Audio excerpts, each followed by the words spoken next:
It's what the far right and jihadists have in common, a craving for an all-out war of civilizations. Now, the motive of the gunman who shot up the Grand Mosque in Quebec City yet to be formally revealed, but already social media was alight right after it happened, with those jumping to their own conclusions.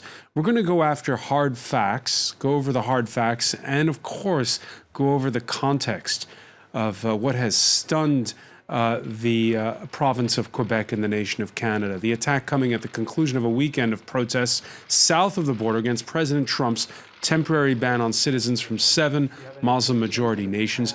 What to make of the current political climate in North America? Both the Prime Minister of Canada and Quebec branding Sunday's shooting a terror attack. Again, we're asking by whom, and can Justin Trudeau's pro-refugee policy hold firm in the face of a build-a-wall politics atmosphere taking hold on both sides of the Atlantic? Today in the France 24 debate, we're looking at the Quebec Mosque attack. With us, he's a former director of communications for the spokesperson for then Liberal Prime Minister Paul Martin, Nicholas Ruskowski, managing director at communication strategist Publicis. Thank you for being with us. Thank you for having me. From Berlin, Quebec-born security and counterterror consultant Yann Saint-Pierre of Mosecom. Thanks for joining us again. Thank you for having me. And from Ottawa, journalist and columnist Brian Lilly. Welcome to the show. Thank you. The France 24 debate on Facebook and Twitter, the hashtag F24debate. Let's start with the latest. 6 killed, 8 wounded, a province and a nation stunned. At first, they were labeled as 2 suspects, both men unknown to police. Now, now it's been narrowed down to a single suspect. The other is being held as a witness. The suspect, a 27-year-old student at the University of Laval. Yann Saint-Pierre, let me begin with you and asking you, what do you make of what we know so far? Well, at first, obviously, it was very confusing because a lot of the information now, the authorities have been very careful about the information that's been released to the public. But as you mentioned, everybody has his or her own theories on the internet, in social media. Obviously, a lot of focus was put on one of the so-called original suspects, Mohamed Hafir, as being a possible perpetrator. And this steered, put off the sense of possible right-wing extremism, the fact that the other suspect, Alexandre Bissonnette, is described as really, being a local kid, didn't really fit the profile. It looked like a really odd type of attack. So yes, right now I think the fact that it narrows down to Alex Bissonnette is a bit more clear. But so far it's been very difficult to make a proper image and get a proper idea of what were the motives behind this attack. Yann, we think back to the last time there was a big attack, and it was on the grounds of the Canadian Parliament in Ottawa. What's different and what's the same in both those instances? Actually, unfortunately, Quebec and Canada have in recent times, well, at least the last 25, 20, 30 years, a history of mass shootings. Denis Lortie in the Parliament in the Quebec Assemblée Nationale in 85, 86. The most famous is Marc Lépine, who took a weapon and went into the Université de Montréal, the Polytechnique, and shot down 14 women and injured many others. So there's a long history. I think the parallels for this case, go back more to Marc Lépine than to BARBERO, for example, at the Parliament, which you mentioned, or even Martin Rouleau with the car attack in Saint-Jean-sur-Richelieu 2 years ago as well. Yeah, there's Canada widely seen as a haven of tolerance, but we've also seen, as you mentioned, hate crimes in the past, and a growing debate on secularism, particularly in Quebec. We're going to hear a report now by Laurent Berstecker.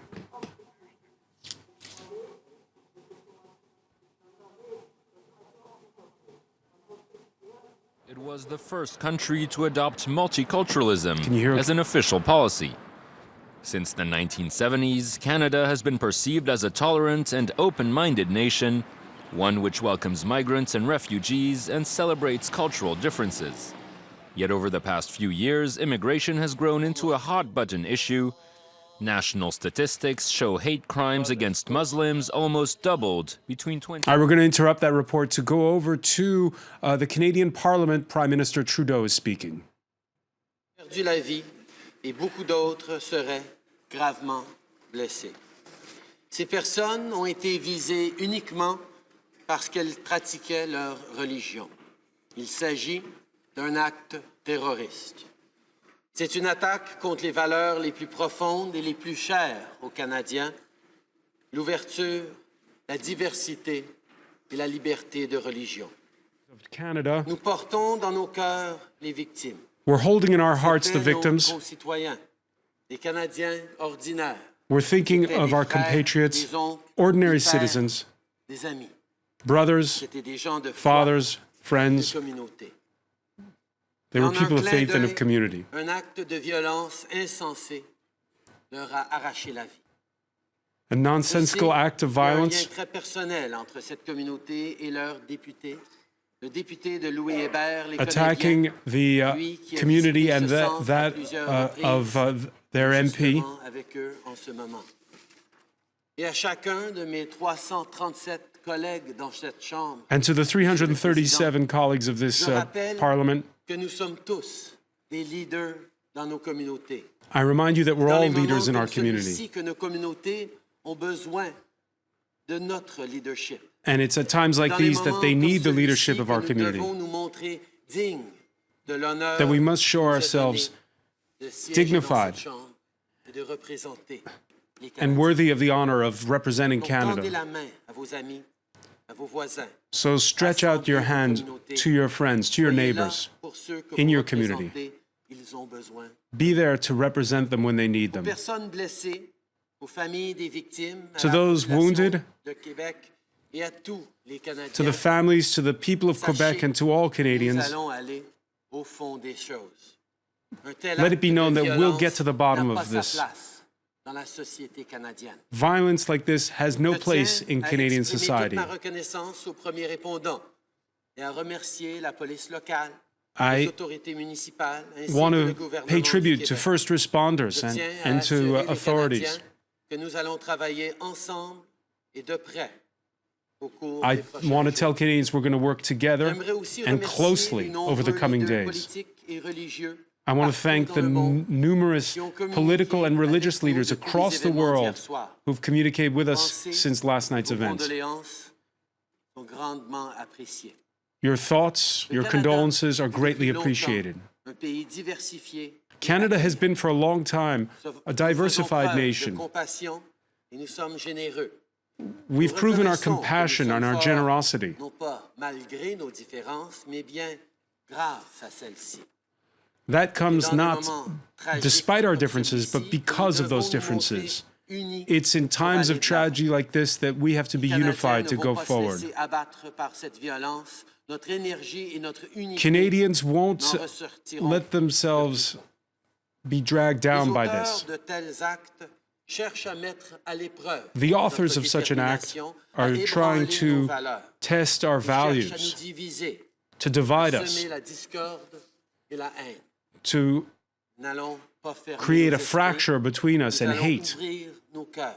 We're not going to do that. We're going to open our hearts. Chers amis, chers Mr. Canadiens, Speaker, montrons-nous, dear friends, montrons dear le meilleur Canadians, de nous-mêmes dans ces let's moments show the difficiles. best of ourselves.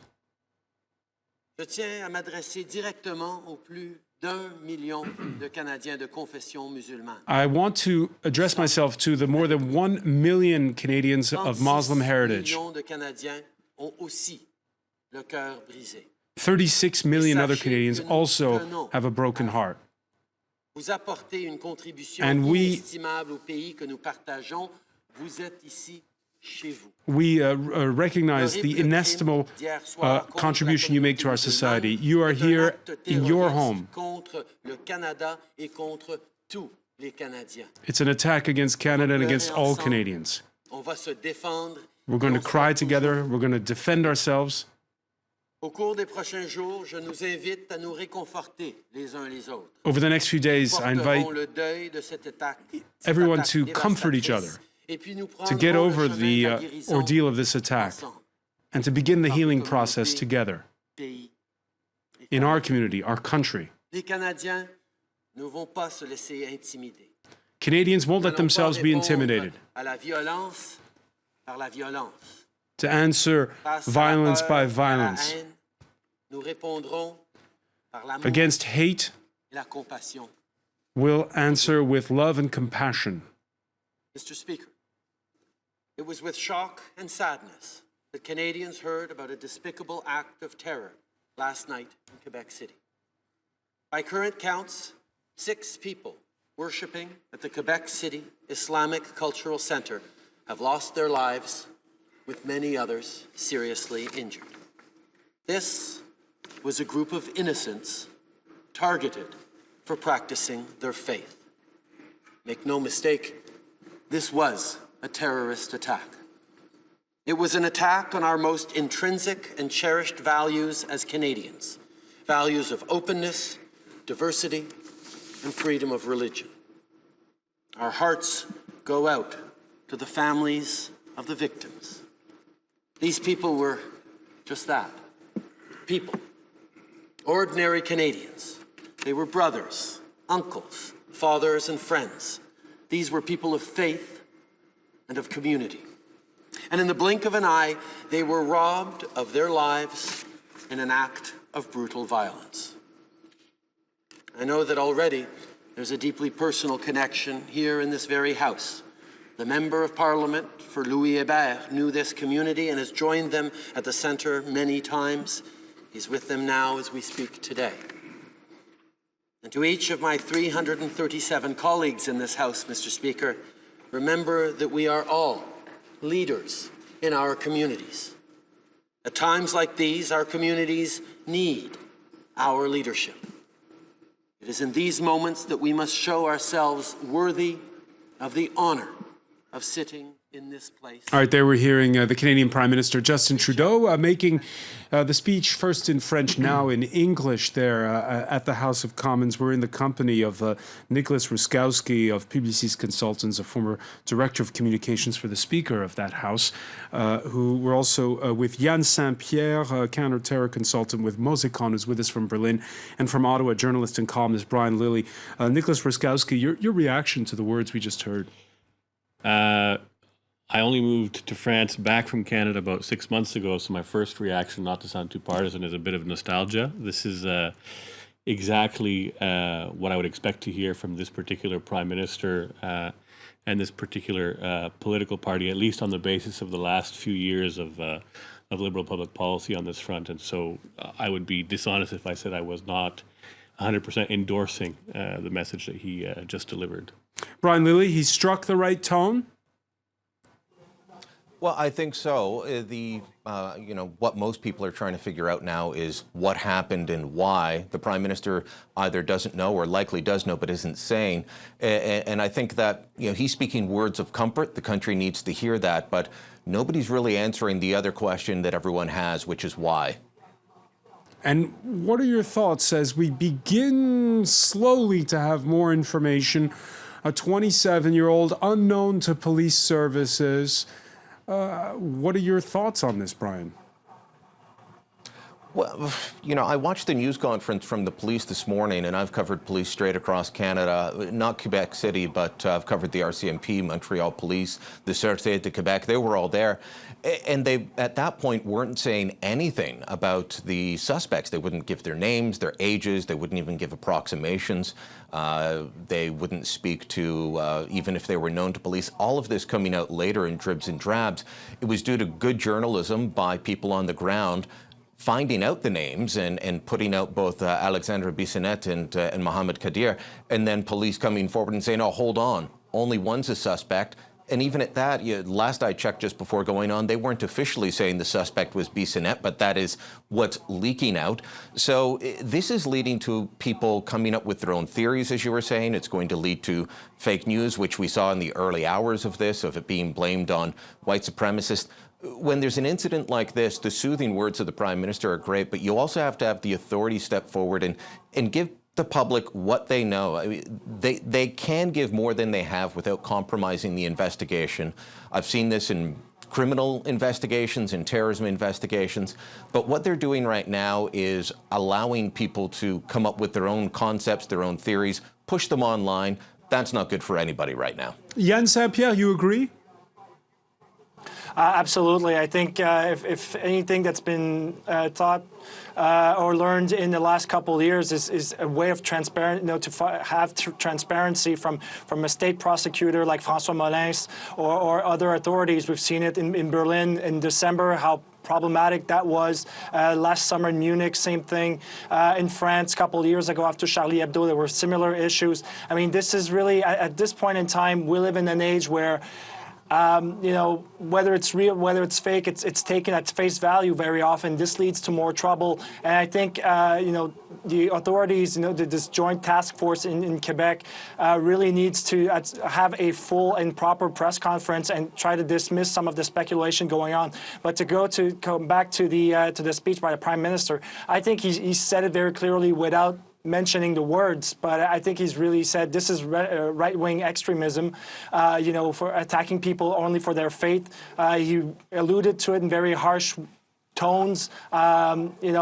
This, I think, as Mr. Lilly mentioned, I think he knows a lot more than he's letting on, and I think at this point in time, it would definitely be warranted to provide proper information. And as early as Sunday evening, we heard both Prime Minister Trudeau and the Prime Minister of Quebec, Mr. Couillard, say that Quebec City had been hit by terrorism, using the word terrorism straight off the bat. Yann Saint-Pierre, does that, again, prove what Brian Lilly says, that they should have been perhaps more forthcoming with information sooner?